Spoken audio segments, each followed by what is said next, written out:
তাদের হজের নিয়ম কানুন কিছু এসেছে। সূরা বাকারার 197 থেকে 200 আয়াত পর্যন্ত পড়বেন। এখানে আবু জাহলের হজের কিছু নিয়ম নীতি দেখানো হয়েছে, বলা হয়েছে, কিছু কারেকশন দেওয়া হয়েছে। প্রায় মিল ছিল, কিন্তু কিছু কিছু গরমিল হয়েছে। ইসলামের নিয়মে কারেকশন করা হয়েছে, এটা হলো সহিহ। ইসলাম যেটা কারেকশন করলো এটা হলো সহিহ হজ, আর ওরা যে পদ্ধতিতে হজ করতো এটা সহিহ না, ওটা সহিহ না। ওটাকে কি বলবো আমরা? জাহিলি যুগীয় হজ, জাহিলি হজ। যদিও সফা কি বলে ওখানে কাবা শরীফের 7 চক্কর ওদের কাছেও ছিল, সফা মারওয়া সাই করা তাদের কাছেও ছিল, মিনায় যাওয়া তাদের কাছেও ছিল, মুজদালিফায় যাওয়া তাদেরও হজের মধ্যে ছিল, আরাফায় যাইতে হবে এটাও তাদের কাছে ছিল। আর তারা কি দাবি করত? যে আমরা মুহাম্মদের নিয়মে হজ করব না, আমরা ইব্রাহিম নবীর নিয়মে হজ করি। কি বলতো তারা? তাদেরকে ঠকাইতে পারবেন? তারা কি বাতিলের কোন সূত্রের মধ্যে আছে নাকি? তারা বলছে আমরা মুহাম্মদেরটা কেন পালন করব? মুহাম্মদের দাদার দাদার দাদা যিনি হলেন এই কাবা ঘর বানাইছেন, ইব্রাহিম নবীর নিয়মে আমরা হজ পালন করি। দেখছেন, তারা হজ পালন করতো ইব্রাহিম নবীর নিয়ম। তাহলে কি হয়েছে ইব্রাহিম নবীর নিয়ম? ইব্রাহিম নবীর নিয়মকে তারা সহিহ রাখে না। ইব্রাহিম নবীর হজ করতেছে ঠিকই, কিন্তু সেই ইব্রাহিম নবীর হজকে সহিহ রাখে নাই, বদলেই ফেলছে, চেঞ্জ করে ফেলছে। এটা কিভাবে বুঝবো? নবীর পদ্ধতি দিয়ে বুঝাবে। এমনি তো কথাটাই তো এক ডিগ্রি আমরা নিচে নেমে যাওয়ার মতো অবস্থা। সেই যুগের মুসলমান, তোমরা কি মুহাম্মদের নিয়মে হজ করো? মুহাম্মদ এই তো কয়েকদিন আগে জন্ম নিল, সেই মুহাম্মদের নিয়মে তোমরা হজ করো কেন? আমরা সেই পুরান নবী ইব্রাহিম নবীর নিয়মে হজ করি। আবু জাহল কি ছিল? ইব্রাহিম পন্থী। আর আবু বকর ওমর মুহাম্মদ পন্থী। ওরা বলতো ইব্রাহিম আগের নবী। ইব্রাহিম হলো কাবা ঘর নিজেই তৈরি করছেন। ইব্রাহিম নবী প্রথম যে হজ্জের ডিটেলস নিয়ম উনি তো দিয়ে গেছেন। আরাফা পর্যন্ত নির্ধারণ কে করে গেছে? ইব্রাহিম নবী। আর মুহাম্মদ সাল্লাল্লাহু আলাইহি ওয়াসাল্লাম ইব্রাহিম নবীর কমপক্ষে 2,500 বছর পর আসছে। কোনটা আগের নিয়ম? ইব্রাহিম নবীর। এইভাবে মুহাম্মদ সাল্লাল্লাহু আলাইহি ওয়াসাল্লামকে তারা পাত্তাই দিত না, সাহাবায়ে কেরামকে তারা পাত্তাই দিত না। আমাদের বলি না, আমরাও তো বলি আগের থেকে যেটা করে আসতেছি এটাই করব, আগের সূত্র। কিন্তু আগেরটা ঠিক আছে কিনা এইটা তো বোঝা দরকার। আগেরটা তো ঠিক থাকলে না আপনার যুক্তি ছিল আগের। যখনই কোনো নবীর ধর্ম বিকৃত হয়ে গেছে, যখন নষ্ট হয়ে গেছে, ভ্রষ্ট হয়ে গেছে, তখনই নতুন বা পরবর্তী নবীকে পাঠানো হয়েছে। প্রত্যেক নবীর 3 ধরনের উম্মত বা তার উম্মত, প্রত্যেক নবীর উম্মত 3 ভাগে বিভক্ত। কয় ভাগে বিভক্ত? এক ভাগ হলো সেই লোক যারা নবী আসার পরিবেশ সৃষ্টি করেছে, এরা হলো ওই নবীর প্রথম ভাগ। পরিবেশ কিভাবে, নবী আসার পরিবেশ কিভাবে সৃষ্টি করবে? সমাজ, ইবাদত, বন্দেগী, ঈমান, দ্বীন, ধর্ম সব যখন জমা খিচুড়ি করে ফেলে, সব যখন নষ্ট করে ফেলে, তাওহীদের জায়গায় শিরক চালু হয়ে যায়, সুন্নতের জায়গায়, সহির জায়গায় যখন ভ্রান্ত এবং বেদাত চালু হয়ে যায়, ওইটা হলো বিকৃত। সব জায়গায় তাওহীদ চলার কথা, এখন সব জায়গায় শিরক চলতেছে। তাহলে কি হলো? সমাজটা বিকৃত হয়ে গেল না? নূহ আলাইহিসসালাম এবং আদম আলাইহিসসালামের মাঝে সময় অতিবাহিত হয়েছিল কত? 1000 বছর। 1000 বছর বলতে নূহ নবীর থেকে শুরু না, নূহ নবীর কওম থেকে যেই লোকগুলোকে নূহ নবীর কওম বা সম্প্রদায় ধরা হবে, তাদের থেকে তাদের পর্যন্ত, আদম থেকে তাদের পর্যন্ত, মানে নূহ নবীর কওমের ওই অংশ পর্যন্ত, ওই সম্প্রদায় পর্যন্ত যারা নূহ নবী আসার পরিবেশ সৃষ্টি করেছিল। সূরা নূহের 23 নম্বর আয়াতের ইতিহাস পাওয়া যায়। সূরা নূহের 23 নম্বর আয়াত, ওয়ালা তাযারুন্না আলিহাতাকুম ওয়ালা তাযারুন্না ওয়াদ্দান ওয়ালা সুওয়া ওয়ালা ইয়াগুস ওয়া ইয়াউক ওয়া নাসরা। নূহ নবী আসার পরিবেশ সৃষ্টি হলো কখন? আদম আলাইহিসসালামের মৃত্যুর 1000 বছর পর কি হয়ে গেল? শিরক চালু হলো, মূর্তি পূজা চালু হলো, মূর্তি তৈরি হলো, মূর্তি পূজা চালু হলো। এই ইতিহাসটা কোথায় আছে? সূরা নূহের 23 নম্বর আয়াত।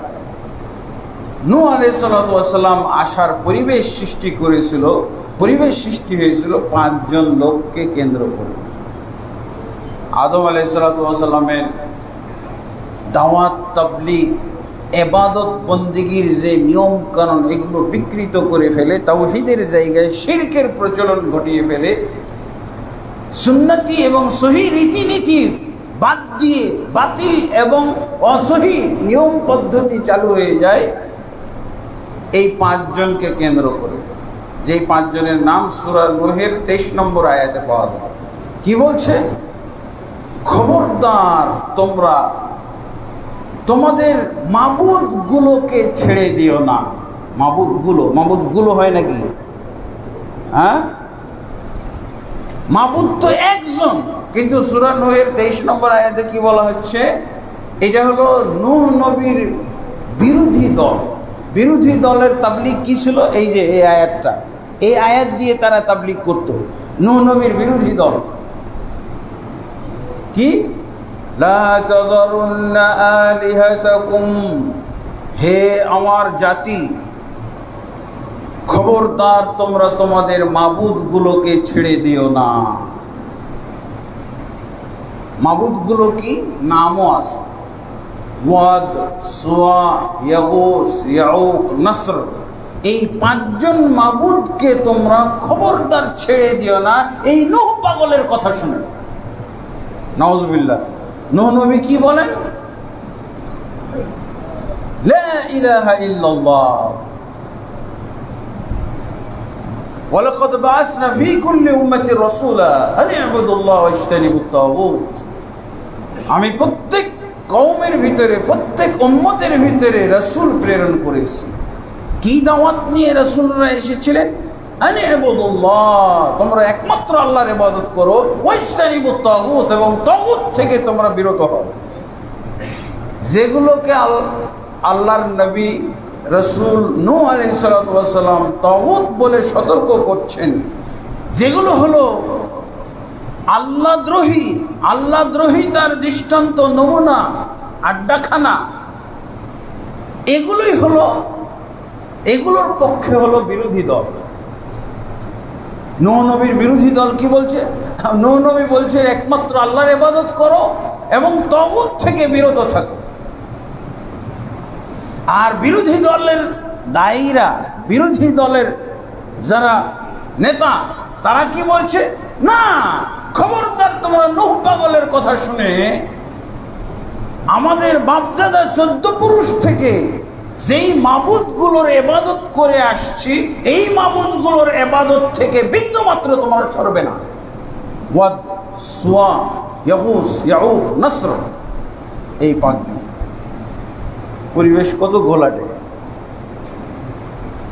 আর এই যে 5 মাবুদের ইবাদত শুরু করেছে, এই 5 মাবুদের মধ্যে আল্লাহ আছে? আল্লাহই বাদ, আসলটাই বাদ। আসল যিনি আল্লাহ উনি বাদ, নকলগুলোর দাওয়াত চালাচ্ছে। এখন নূহ নবীকে পাঠানোর সময় হয়ে গেছে না?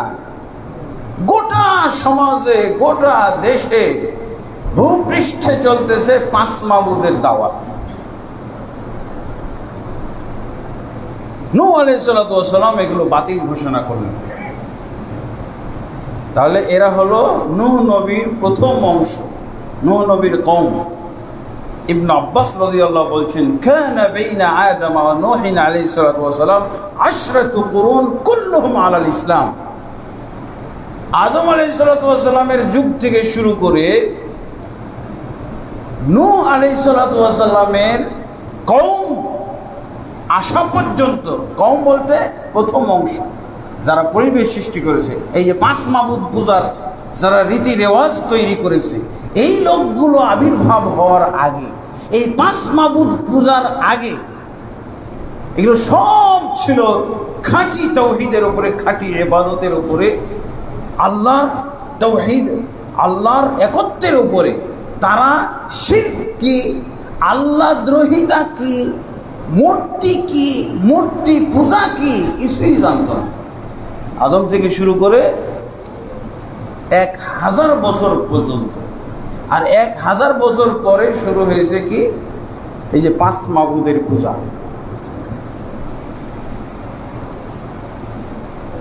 এই আয়াতের তাফসিরে সহিহ বুখারীতে পাওয়া যায়, আব্দুল্লাহ ইবনে আব্বাস রাদিয়াল্লাহু বলছেন যে এই 5 জন মূলত নূহ নবীর কওমের পরেজগার বান্দা ছিল, পরেজগার বান্দা ছিল। কিন্তু এরা মৃত্যুবরণ করার পর ধর্মকর্ম সব ভুলে গেল মানুষ। এই 5 জনই ছিল লাস্ট। এদেরকে বলা যেতে পারে আদম আলাইহিস সালামের শিক্ষা দীক্ষার উপরে আলেম। আদম আলাইহিস সালাম দুনিয়াতে যে শিক্ষা দীক্ষা দিয়ে গেছেন, রেখে গেছেন, সেই শিক্ষা দীক্ষার দায়িত্ব পালন করতেন সর্বশেষ এই 5 জন। এই 5 জন যখন মৃত্যুবরণ করলো, তখন আর ধর্ম প্রচারকারী, দিন প্রচারকারী, ইবাদত বন্দেগীর দাওয়াত দানকারী, তাওহীদের দাওয়াত দানকারী আর কেউ থাকলো না। তখন ইবলিস এসে বলল, ইবলিস অনেক সময় আসে পরেজগারের রূপ ধারণ করে, বুঝেছেন, আলেমের রূপ ধারণ করে অনেক সময় আসে। হ্যাঁ, ইবলিস এসে মিটিং করলো মূর্তি পূজা চালু করার ফন্দি। তো বলল যে এই 5 জন লোক মারা গেল, এরপর তোমরা ধর্মকর্মতে এত পিছিয়ে গেলে, আর তো তোমাদের কোনো দেখা যায় ধর্মীয় কোনো অনুষ্ঠান হয় না, ইবাদত বন্দেগীতে তোমরা দেখা যায় আস্তে আস্তে শিথিল হয়ে গেছো, পিছিয়ে পড়েছো, অনেকে বাদ দিয়ে দিয়েছো, অনেকে আল্লাহকেই চিনে না। হ্যাঁ, তাই তো, কি করতে হবে? বলছে আমার কাছে একটা বুদ্ধি আসছে, সেই বুদ্ধি তোমাদেরকে দিতে আসছে। কি? এই যে যেই 5 জন তোমাদের মাঝে দাওয়াতি কাজ করতো, পরে মারা গেল, আর তোমরা দিনের কথা শুনতে পাও না, দাওয়াতি কাজ চলছে না, এই 5 জনের আমি মূর্তি বানিয়ে দেব। তাদের রূপ চেহারাগুলো যেমন ছিল এইরকম রূপ চেহারা সহ আমি তোমাদের মূর্তি বানিয়ে দেব। কি হবে? এই মূর্তিগুলো দেখলে তোমাদের ধর্মীয় প্রেরণা জাগবে। তারা কি কি ওয়াজ নসিহত করতো দেখলেই মনে পড়ে যাবে। হ্যাঁ, আবার তোমাদের মরার পরও একটা জোয়ার আসবে। ইবলিস দেখেন, শুধু মূর্তি পূজার কথা বললে তো হবে না, কিভাবে মূর্তি বানাবে তার একটা অজুহাত তৈরি করলো, যুক্তি। বলছে হ্যাঁ করো, যদি এতে যদি ফায়দা হয় তো করো। এই তো করে ফেললো। এখন যাদের উপস্থিতিতে এই মূর্তিগুলো তৈরি হলো, তারা তো কিছু সুফল পাইল। হ্যাঁ, কিন্তু যখন এরা মারা গেল, শত শত বছর চলে গেল, তখন ইবলিস এসে পরবর্তী জেনারেশনকে বলল যে জানো, তোমাদের বাপদাদারা এই মূর্তিগুলোর যে কত সম্মান করত, এগুলোর যে কিভাবে তারা তাজিম শ্রদ্ধা করত, এগুলো তো তোমরা কিছুই করো না। বাপদাদা চোদ্দ পুরুষের ইতিহাস ঐতিহ্য তোমরা ভুলে গেলে। তারা সিজদা দিত, এগুলোকে তারা খাবার দাবার দিত, এগুলোকে পরিষ্কার পরিচ্ছন্ন করত, এগুলোকে ভক্তি দিত, বুঝি তাই নাকি? শুরু হয়ে গেল। এত কামেল পুরুষ, এই যে মূর্তি পূজা শুরু হয়ে গেল। এটাই হলো পৃথিবীর মধ্যে সব ধর্মের মূর্তি পূজার ইতিহাস। সূরা নূহের 23 নম্বর আয়াত। এই তো তখন নূহ নবীর যুগে যখন দাওয়াত চলতেছে, পাঁচজন মুফতি, এরা কি ছিল?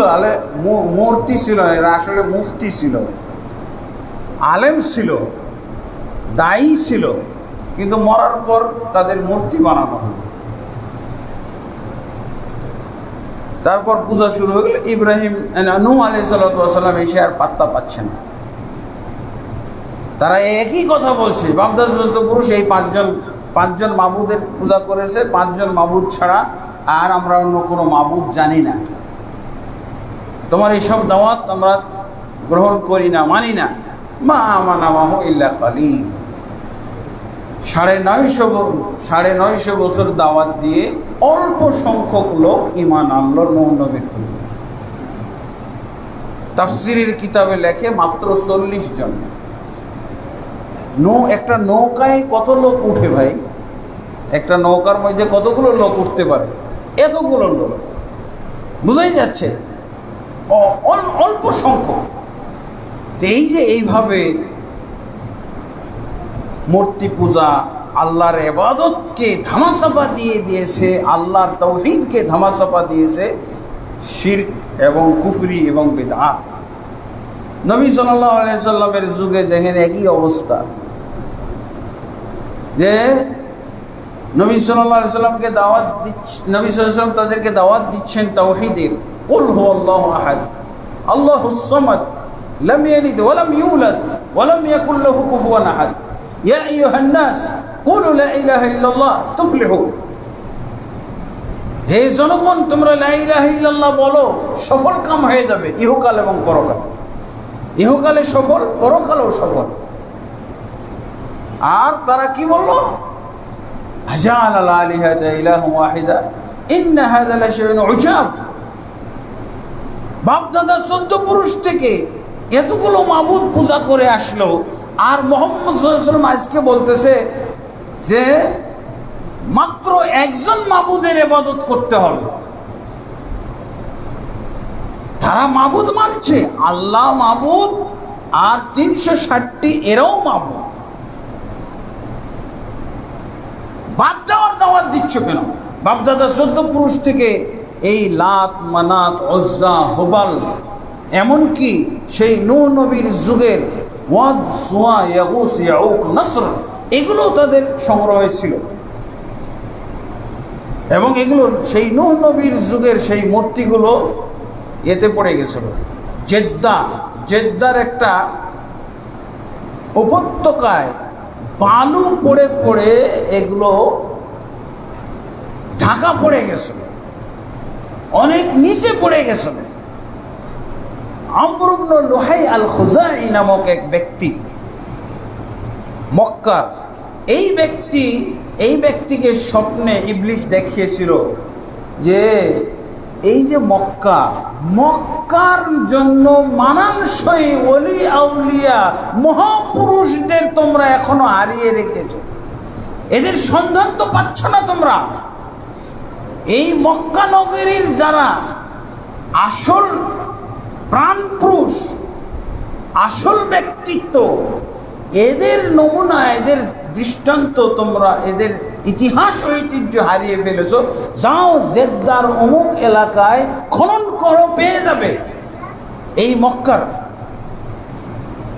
এসব ছাড়া কি মানায় নাকি আল্লাহর ঘর? আল্লাহর ওলিয়া উলিয়া শূন্য একটা মক্কার ঘর, কাবা ঘর হইতে পারে, মসজিদ হইতে পারে? আল্লাহর ঘরে আল্লাহর ওলিয়া নাই। এই আমর ইবনে লুহাই আল খুজাই স্বপ্ন দেখার পর যে আপনারা এতে দেখবেন, আর রাহিকুল মখতুম একটা ইতিহাসের কিতাব আছে, সিরার গ্রন্থ, ওখানে পরে ও যে খনন করলো সত্যি পেয়ে গেল কিসের, ওয়াদ সুয়া ইয়াগুস ইয়াউক নাসর, 5 জনের মূর্তি পেয়ে গেল। আর সিরিয়ার থেকে আরও কিছু একটা নবীর মতো হয়ে গেল। কিসের নবী? তাওহীদের নবী হয়, আর এটা হলো শিরকের নবী। ইব্রাহিম নবীর ধর্ম কিভাবে বিকৃত করছে, আর আবু জাহালরা কোন ধর্ম পালন করছে দেখেন। এই আমর ইবনে লুহাই আল খুজাই, এই ব্যক্তি জেদ্দা থেকে উঠিয়ে নিয়ে আসলো ওয়াদ সুয়া ইয়াগুস ইয়াউক নাসর, এই 5 জনের মূর্তি। আর সিরিয়ার থেকে কিছু নিয়ে আসলো, শাম। সিরিয়ার থেকে যেটা নিয়ে এসছিল হোবাল একটা, এটা ছিল মূর্তিদের প্রধান ওলি আল্লাহ। এই জন্য একে মক্কার ঘরের ভিতরে রাখা হয়েছিল, আর বাকিগুলো মক্কার ঘরের বাইরে। ওরা তওয়াফ করতেই পারতো না। আমাদের যেমন এখন মাকামে ইব্রাহিমের কারণে একটু বাদ সাধে না, তওয়াফের সময় মাকামে ইব্রাহিমটা ক্রস করতে ঝামেলা লাগে, ওখানে অনেক সময় ঠাসাঠাসি হয়ে যায়। মাকামে ইব্রাহিম একটা পিঞ্জেরের মতো দেখেন না। আর সেই সময় মোট 360টা মূর্তিকে এইভাবে মাকামে ইব্রাহিমের মতো করে চতুর্দিকে সাজানো ছিল। তো তওয়াফ করবে কিভাবে মানুষ? কিন্তু তারা কষ্ট করে তারা তওয়াফ করতো, কারণ এরা হলো ওলিয়া উলিয়া, আল্লাহর ঘরের মানান এগুলো। আল্লাহর ওলিরা যদি আল্লাহর ঘরে থাকে, ঘরের আশপাশে না থাকে, তিনি কি আল্লাহর ঘর বানাইলো নাকি? এই মূর্তিগুলো দিয়ে সাজিয়েছিল এবং এর মাধ্যমে ইব্রাহিম আলাইহিস সালামের ধর্মের বিকৃতি ঘটিয়েছিল এই শিরকের আলেম আমর ইবনে লুহাই আল খুজাই। সহিহ বুখারীতে আছে, আল্লাহ রাসূল সাল্লাল্লাহু আলাইহি ওয়াসাল্লাম বলছেন, রাআইতু ফিল মানামি রাআইতু আমর ইবনে আল খুজাই ইয়াজুরু কুসবাহু ফিন নার। আল্লাহ রাসূল সাল্লাল্লাহু আলাইহি ওয়াসাল্লাম বলছেন, আমি আমর ইবনে লুহাইকে দেখেছি জাহান্নামের মধ্যে তার আঁতুড়ি ভুঁড়ি নিয়ে সে ঘুরতেছে। এটা এইভাবে তাকে আল্লাহ শাস্তি দিচ্ছে। আঁতুড়ি ভুঁড়ি তার বের হয়ে আসে এবং সে এইটা টেনে বেড়াচ্ছে। আঁতুড়ি ভুঁড়ি তো পেটের মধ্যে থাকবে, কিন্তু তার আঁতুড়ি ভুঁড়িগুলো আল্লাহ বের করে রেখেছেন, ছড়িয়ে ছিটিয়ে ওর মধ্যে সে ঘুরতেছে, বিচরণ করতেছে। কত কষ্ট! কারণ কি, সেই ইব্রাহিম আলাইহিস সালামের মিল্লাতকে এই কাবার মধ্যে, মক্কা নগরীর মধ্যে বিচরণ করেছিল না, বিকৃত করেছিল, আরব সমাজে বিকৃত করে দিয়েছিল। তাহলে এখন কি বলবে? এটাও ধরেন যে কয়েকশো বছর হয়ে গেছে। এরপরে ধারণা করত এই আবু জাহাল, আবু লাহাবরা, যে মূর্তি পূজা ইব্রাহিম নবীরই ধর্ম, এবং এগুলো হলো কাবা ঘরের মানান, কাবা ঘরের সম্মান। এইসব ছাড়া কাবা ঘর মানাই না, আল্লাহর ঘর মানাই না। আল্লাহর ওলিয়া উলিয়া ছাড়া কিভাবে কাবা ঘর মানাই?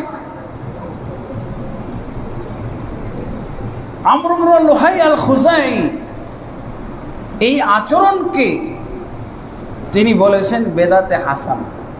বেদাতে হাসানা, বেদাত, এই যে নতুনত্ব, কাবা ঘরকে এভাবে, কাবা ঘরের চতুর্পাশকে এভাবে সাজিয়ে দেওয়া হলো মূর্তির মাধ্যমে, মূর্তি স্থাপনের মাধ্যমে কাবা ঘরের চতুর্পাশে ডেকোরেশন করা হলো। ডেকোরেশন মানে সুন্দর না? হাসানা মানে কি? সুন্দর করে দেওয়া হলো কাবা ঘরের পরিবেশকে। কি দিয়ে? 360টা মূর্তি দিয়ে। আর হেড মূর্তি যেটা, ওইটাকে কাবা ঘরের ভিতরে রাখা হলো, হোবাল। এটাকে বলা হতো রাইসুল আসনাম, সমস্ত মূর্তির রাজা বা বাদশাহ বা প্রধান। এই জন্য তাকে ভিতরে রাখা, বাকিগুলো সব বাইরে। তো বলেন, এখন হজও আছে, হজ আছে, সালাত আছে, কুরবানি আছে, রোজা আছে, সিয়াম পালন করতো, তারা ইবাদত করত, তারা দোয়া করত, প্রার্থনা করত, এবং আল্লাহ তাদের দোয়া কবুলও করত। আল্লাহর কাছে তারা দোয়া করত এবং আল্লাহ তাদের দোয়াগুলো কবুলও করত। যেমন নবীদের দোয়া কবুল করছেন, আবু লাহাব, আবু জাহালদেরও দোয়া আল্লাহ কবুল করতেন। তারা দোয়া করলে দোয়া কবুল করতেন। এমনকি কোরআনের মধ্যে এইগুলো ইতিহাস আমাদের জানতে হবে, নাহলে কিন্তু এই জিনিসগুলো না জানলে আমরা মুসলমান হয়েও আবু জাহাল আবু লাহাবের চেয়েও ঘাটিয়া নিম্ন পর্যায়ের প্রাণী হয়ে থেকে যাব। কিসের মুসলমান? নিম্ন, আবু জাহাল আবু লাহাবের চেয়েও নিম্ন পর্যায়ে। আমাদের তো পুঁজি এটাই যে আমি মাঝে মধ্যে তো সালাত পড়ি, আমি প্রতি বছর রমজান মাসে উমরা পালন করি, তো মুসলমান হওয়া ছাড়ার উপায় আছে নাকি আমার? আমি তো অবশ্যই মুসলমান। এই জন্য বললাম যে আপনি এইসব আমল আকিদা দিয়ে নিজেকে মুসলমান বলছেন, এর চেয়েও বেশি আমল ছিল আবু জাহাল আবু লাহাব। ওরা ছিল আলহাজ, হজ পালন করত। কোথায় বললাম? সূরা বাকারার মধ্যে ওদের হজ্জের ইতিহাস পাওয়া যায়। সুম্মা আফিদু মিন হাইসু আফাদান নাস ওয়াস্তাগফিরুল্লাহ ওয়াল্লাহু গফুরুর রহিম। মুসলমান হওয়ার পরও মক্কার লোকেরা, যারা মক্কার অধিবাসী, হারামের অধিবাসী, এরা আল্লাহ রসুলের কাছে অনুমতি চাইল, ইয়া রাসূলুল্লাহ, আমরা যেভাবে আগে হজ করেছি সেটা হলো যে আরাফাতে না যেয়ে আমাদের হজটা কেন আরাফাতে না গেলেও হবে? তার কারণ আমরা হারামের অধিবাসী, এই সম্মানিত এলাকার অধিবাসী হইলে হারামে যাইতে হয় না, নাকি আরাফাতে যেতে হয় না, ওরা যাবে না। রাসূল সাল্লাল্লাহু আলাইহি ওয়াসাল্লামের প্রতি যে হজ ফরজ হলো, সেই হজের ক্ষেত্রে তারা আগের নিয়ম বলতেছে, আমরা আগের নিয়মে হজ করব। কেন? যে আমরা হারামবাসীরা কখনো আমরা বাপদাদা 14 পুরুষ থেকে হজ করে আসছি, হারাম এলাকার কেউই আরাফাতে যাই না। কারা আরাফাতে যাবে? ইবাদতের ক্ষেত্রেও দ্বিমুখী নীতি। আরাফাতে কারা যাইতে হবে? যারা হারাম এলাকার বাইরে, যাদের বাড়ি জেদ্দা থেকে আসছে, যারা মদিনার থেকে আসছে, ইয়াসরিব থেকে, যারা রিয়াদ থেকে এসেছে, যারা ইন্ডিয়া থেকে এসেছে, তারা আরাফাতে যাবে। কিন্তু যাদের বাড়ি হারাম এলাকা, এরা আরাফাতে যাবে না। এই ফ্যাসিলিটিটা, এই সম্মান, এটাকে তারা সম্মান মনে করত। সম্মান। ইবাদত কি দুই রকম হয় নাকি? ইবাদতের ক্ষেত্রে দুই রকম চলবে? আল্লাহ তখন কোরআন নাজিল করলেন কি? সুম্মা আফিদু মিন হাইসু আফাদান নাস ওয়াস্তাগফিরুল্লাহ। না, চলবে না। আরাফাতে না গেলে হজ হবে না। অতএব সারা দেশের, বিশ্বের মানুষরা যেই জায়গা থেকে হজ্জের যে লাস্ট স্টপেজ আরাফা, সেখানে না গেলে হজ হবে না। আল্লাহ রসুল সাল্লাল্লাহু আলাইহি ওয়াসাল্লাম হাদিসেও বলে দিলেন। কোরআনের আয়াতে আল্লাহ বললেন, আর আল্লাহ রসুল সাল্লাল্লাহু আলাইহি ওয়াসাল্লাম কোরআনের আয়াতে একটু নাম বলে নাই জায়গাটার, কিন্তু কি বললেন? অবশ্যই তোমাদেরকে ওই জায়গা থেকে ফিরে আসতে হবে যেই জায়গা থেকে সকল হাজিরা ফিরে আসছে। কোথায়? লাস্ট স্টপেজ আরাফা না? আল্লাহ রসুল হাদিসের মাধ্যমে আরো স্পষ্ট করে দিলেন। সহিহ বুখারী হাদিস, আল হাজ্জু আরাফা। আরাফাই হলো হজ। কিসের তুমি ইব্রাহিম নবীর পদ্ধতিতে হজ করো আর আরাফাতে যাবে না? এটা হইতে পারে না। ইব্রাহিম নবীর হজ্জের নিয়ম হলো এটা, যেটা রাসূল বলছেন। তাহলে বিকৃত কোনটা? আরাফায় না যাওয়াটা হলো ইব্রাহিম নবী, তাদের দাবি অনুযায়ী ইব্রাহিম নবীর হজ। আর আরাফাত থেকে ফিরে আসা, এইটা হলো মুহাম্মদ সাল্লাল্লাহু আলাইহি ওয়াসাল্লামের হজ। হজের ক্ষেত্রে সহিহ জয়ীফ বুঝলেন? হজের ক্ষেত্রে জাহিলি নিয়ম, হজের মাধ্যমেও জাহিলিয়াত চর্চা, বুঝলেন? হজও করলো আর জাহিলিয়াত চর্চাও হলো। যেই ইবাদতের মধ্যে জাহিলিয়াতের নিয়ম থাকে, সেই ইবাদত হয় না। সেই ইবাদত অবশ্যই হয় সেটা কুফরি হবে, না হয় শিরক হবে, না হয় বেদাত হবে। নিয়ম করে দিলেন। তারপরে তারা লাব্বাইক তালবিয়া পড়তো কাবা ঘরে, মুখ বন্ধ। সব হজে আসতেছে, সবার মুখ বন্ধ, কেউ কোনো কথা বলতেছে না। কোথায় তাদের তালবিয়া শুরু হলো? যখন তওয়াফ শুরু হলো, তওয়াফকালে তালবিয়া, তওয়াফ শুরু। আর নবীর নিয়ম, মুহাম্মদের নিয়ম হলো মসজিদুল হারামে ঢোকার আগে বা কাবা শরীফ নজরে আসলেই তওয়াফ না তালবিয়া বন্ধ হয়ে যাবে। তখন তওয়াফের যে নিয়ম, তওয়াফের যে দোয়া কালাম, এগুলো পড়বে। এই জন্য তালবিয়া বন্ধ। আর জাহিলি যুগের তালবিয়া শুরু হইতো এই সময়। কখন? যখন কাবা শরীফের চক্কর দেওয়ার জায়গা হাজরে আসওয়াদের কর্নার বরাবর যখন আসবে, তখন তারা তালবিয়া শুরু করত। লাব্বাইক আল্লাহুম্মা লাব্বাইক, ওদেরও তালবিয়া লাব্বাইক ছিল। অর্ধেকটা মিল আছে মুহাম্মদের সাথে, আর অর্ধেকটা ওদের কথিত ইব্রাহিম নবীর উম্মত, কথিত ইব্রাহিম নবীর নিয়ম। কি বলতো? লাব্বাইক লা শারীকা লাকা লাব্বাইক ইল্লা শারীকান হুয়া লাক তামলিকুহু ওয়া মা মালাক। অর্ধেকটা আমাদের সাথে মিল আছে, আর অর্ধেকটা হলো মূর্তির সাথে মিল। অর্ধেক হলো তাওহীদি, তাওহীদ, আর অর্ধেক তালবিয়া হলো শিরকি। বুঝেছেন? তারা আল্লাহ মানত, শিরকও মানত, এবং এটাকেই তারা ইব্রাহিম নবীর দিন মনে করত, ধর্ম মনে করত। কি বলতো? হে আল্লাহ, তোমার দরবারে উপস্থিত হয়েছি, তোমার দরবারে উপস্থিত হয়েছি, তোমার কোনো শরীক নেই একমাত্র এই কয়জন ছাড়া। হ্যাঁ, কয়জন? ওই যে কাবা ঘরের ডেকোরেশন করছে যেগুলো দিয়ে, কাবা ঘরের চতুর্পাশে ডেকোরেশনের কি ডেকোরেশনের হিসেবে